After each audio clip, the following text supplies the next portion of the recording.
Oh! Vous êtes là? Un instant. Eh oui, aujourd'hui, je me transforme en chercheur. Oui, je fais des recherches. De grandes recherches. Oui, sur un phénomène qu'on appelle les fées.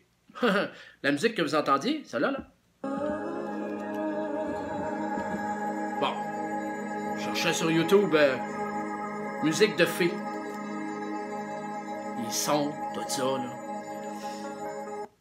Et si je vous parle des fées, c'est parce que mes recherches... Aujourd'hui, j'ai ouvert une autre boîte de livres parce que j'ai besoin d'autres histoires. Hein. Et là, je tombe sur... Et là, Robert va être content. Je tombe sur un autre livre de Robert. Là, je ne sais pas si c'est à l'envers, vous voyez les écritures, mais en tout cas, ça s'appelle Le légendaire du Haut-Saint-Laurent. C'est un autre livre de Robert Payan qui a été, je pense, c'est 2005. En tout cas, il me l'a donné le 17 décembre 2005 et je trouve ça...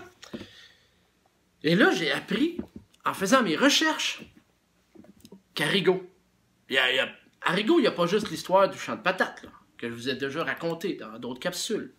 Mais il y a plein d'autres histoires autour de Rigaud. Ouais. Et ça m'amène à vous parler, il paraît, le pire, c'est que je l'ai déjà vu parce que j'ai déjà marché souvent au Mont-Rigaud, il y a une grotte qu'on appelle la grotte des fées.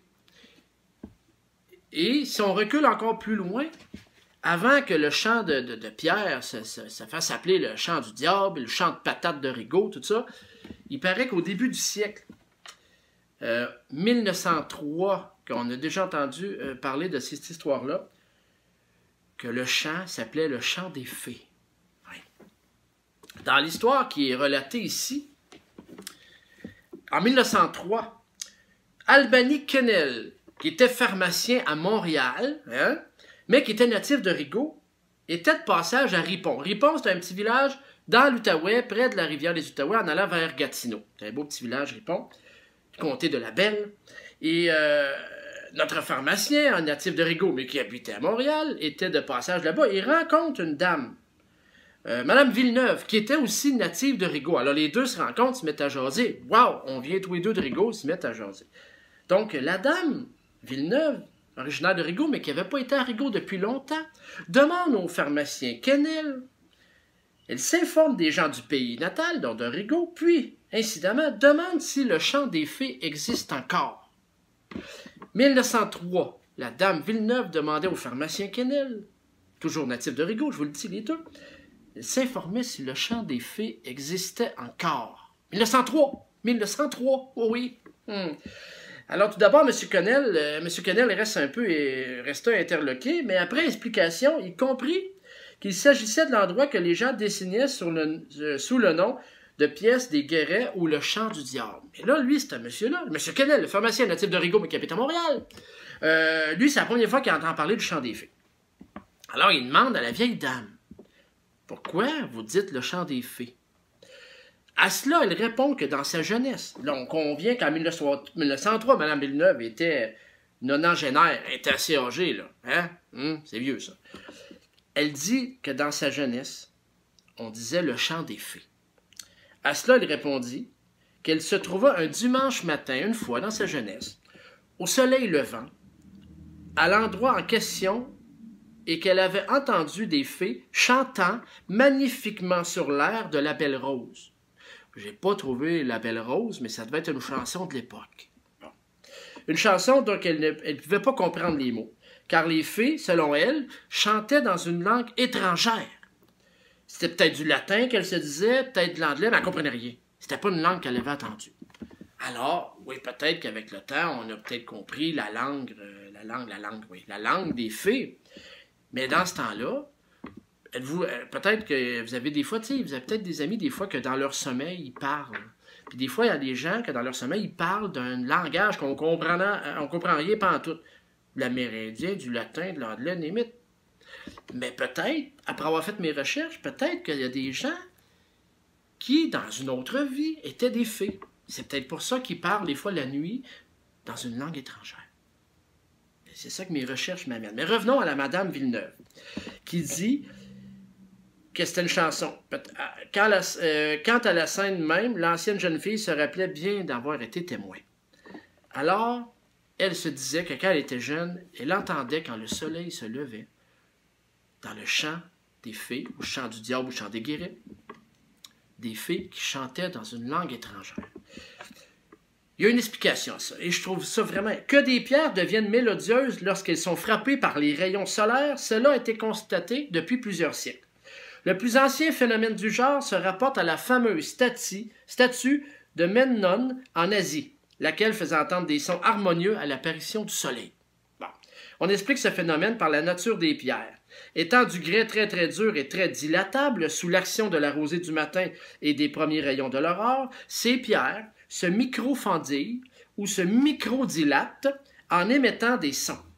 En période de sécheresse, témoigne un géologue, on entendrait distinctement le bruissement de l'eau sous la couche des cailloux.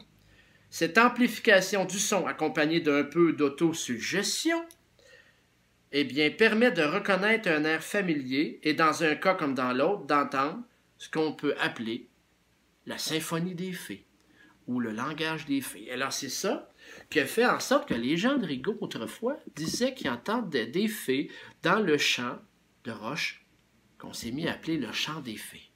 Mais cette histoire-là, que j'ai trouvée dans le livre Les légendaires du Haut-Saint-Laurent, je répète, de M. Robert Payan, merci encore une fois Robert pour ce livre, a amené d'autres histoires, parce que les gens ont commencé à parler de fées à Rigaud depuis le début, même la fin de l'autre siècle, la fin des années 1800, puis ensuite ça s'est propagé. Et il y aurait supposément une grotte. Mais là, les fées, là, dans les histoires que j'ai trouvées, ça fait pas juste faire des beaux petits chants. Oui. Non. Il y a des fées, des fois, que si tu... Il y a une autre histoire par rapport à Rigaud, légende des fées de Rigaud, où ça s'est moins bien passé. Cette légende qui est citée dans le livre est racontée le 20 septembre 1958 par Onésime Gélineau, 73 ans, qui l'avait apprise de sa mère Juliette Legault, native de Beauharnois. C'est dans le livre de Germain Lemieux, Les Vieux m'ont conté, volume 6, page 138, qu'on relate cette histoire-là pour la première fois. Au début de la colonisation, le village de Rigaud venait tout juste de naître et partout s'étendait la forêt. Ma mère me disait que les malades pouvaient obtenir des soins du seul médecin de la paroisse de l'époque, un certain docteur Valois, qui couvrait un assez grand territoire. Il arriva un jour que la femme d'un habitant tomba malade en pleine nuit. Le pauvre mari devait se rendre à Rigaud. Il lui habitait ce qu'on appelle aujourd'hui Sainte-Marthe, l'autre côté de la montagne, pour aller chercher le médecin. Or, il savait bien que sur le long de la route conduisant à Rigaud se cachaient des fées en flanc de la montagne. Lui, il avait entendu parler de cette histoire-là. Et oui, il y avait des fées à Rigaud, les gens croyaient ça. Aujourd'hui encore, on peut apercevoir l'endroit où il se cachait. Ces deux portes taillées dans la pierre, dans les sentiers d'escapade, dans le Mont Rigaud, il y a un endroit qu'on appelle ça la grotte des fées. Le pauvre mari, qui avait si souvent méprisé les fées, parce que lui, là, il ne croyait pas à ça, puis il parlait contre les fées, ils avaient méprisé, dû atteler son cheval et prendre le chemin sauvage qui longe la montagne en direction de Rigaud pour aller chercher le médecin. Vous savez, quand on méprise les fées, il paraît qu'elles peuvent se venger. Et c'est ça qui est arrivé à notre homme. Il était environ minuit quand il passa près de la fameuse cachette des fées, la grotte des fées. Celle-ci, les fées l'attendaient déjà. Le voyageur fut soudainement tiré de sa voiture par les fées, puis embarqué dans une brouette. Ils l'ont pris, puis ils l'ont mis dans une brouette. Et là, c'est là que ça se corse.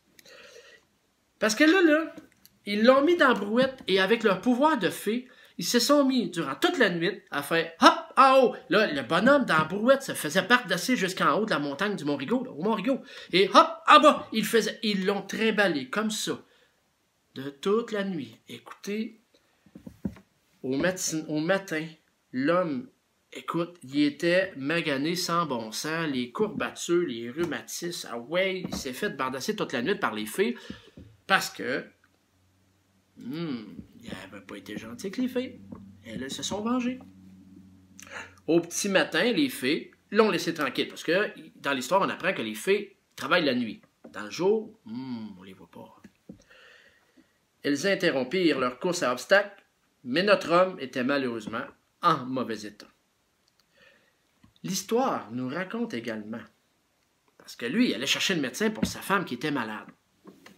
Mais les fées peuvent s'occuper de te jouer un méchant tour pour se venger, mais par contre, ça reste des fées.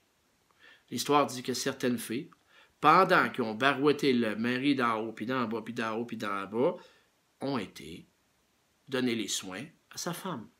Quand il est revenu chez lui, sa femme se portait merveilleusement bien.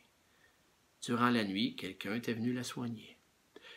Par contre, là, c'est notre homme qui avait besoin d'aller voir le docteur Valois, parce que il avait mal partout.